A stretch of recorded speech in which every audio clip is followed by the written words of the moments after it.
Mesdames et messieurs, Kahal Kadosh Vinichbad, à l'ensemble de ceux qui visualiseront cette vidéo, au premier chef, bien sûr, tous les membres fidèles et assidus de notre communauté, mais aussi à tous les autres, c'est-à-dire ceux qui appartiennent à d'autres communautés que la nôtre, et à l'ensemble des autres communautés qui ne sont pas juives. À vous tous, je voudrais adresser ce vœu particulier en cette veille de Yom Kippour. La sainte journée de Yom Kippour est un jour où on doit mettre en éveil la qualité la plus belle qui peut exister chez un être humain, celle de l'amour désintéressé, ou plus précisément un amour d'abord de Dieu, mais de tout ce qui incarne le divin d'après la tradition d'Israël, à savoir le fait de donner sans retour.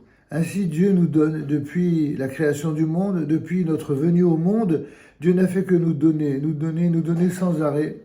Nous sommes tous les enfants de Dieu, eh bien, les uns qui sont reconnaissants comme de bons enfants, et d'autres qui sont des enfants ingrats, comme cela arrive parfois dans les meilleures familles. Il y a des bons enfants et puis il y a des enfants qui sont ingrats. C'est comme ça. Il en est ainsi de toutes les familles, non seulement au sein du peuple d'Israël, mais de l'ensemble des nations de la terre, c'est-à-dire les familles humaines. Et aux uns comme aux autres, j'appelle ce véritable cri du cœur, qui est aussi un appel du cœur, qui est aussi une bénédiction. Tout cela à la fois, à prendre conscience de ce que seul l'amour, mais l'amour véritable, l'amour du bien que l'on fait sans retour, eh bien, donne des fruits qui sont heureux et qui sont constructifs. Trop de gens s'évertuent à dire du mal, à faire du mal, à détruire ce que d'autres ont construit, et souvent par jalousie, parfois par incompétence, par incapacité. Mais rien ne pourra jamais remplacer l'incompétence ou les capacités par la jalousie ou par la méchanceté. Au contraire, le problème ne ferait que augmenter, la frustration ne ferait qu'augmenter, et finalement la destruction ne ferait que faire beaucoup plus de victimes encore. C'est la raison pour laquelle, en cette veille de Yom Kippour, il est de tradition, d'après le judaïsme, d'après la Torah, de demander pardon à tous ceux qu'on a pu offenser.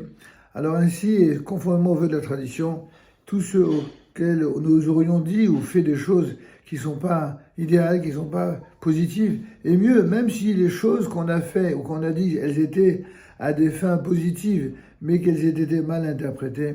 Alors pour toutes ces choses-là, eh bien nous demandons pardon afin non pas de s'acquitter d'un devoir théorique, symbolique, presque une décoration dans l'univers de la pensée, mais pour exprimer d'une manière profonde et sincère un désir de changement dans le sens absolument positif et constructif du terme. Qu'il en soit ainsi pour chacun d'entre nous, que ce soit au sein de la communauté juive, au sein de la communauté d'Israël, que ce soit au sein de la communauté des nations.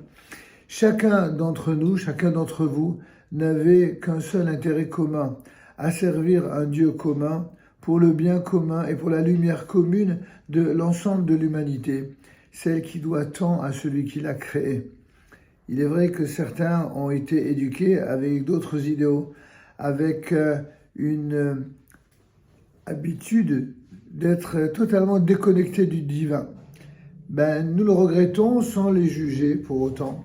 Nous le regrettons parce qu'elle se coupe tout simplement d'une véritable pensée positive, d'un bienfait et d'un bonheur, et j'allais presque dire d'une joie de vivre, qui leur permettrait de voir les choses de manière peut-être plus optimiste et surtout plus positive.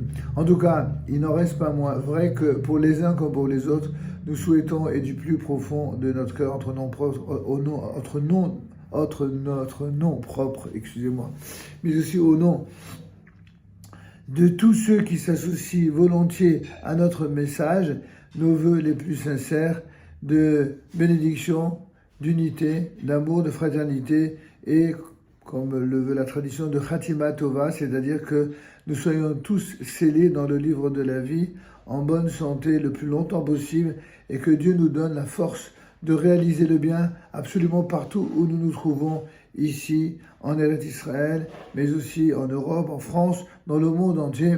Amen. Ken Yehi Ratzon, Chatima Tova. Une bonne bénédiction à vous tous.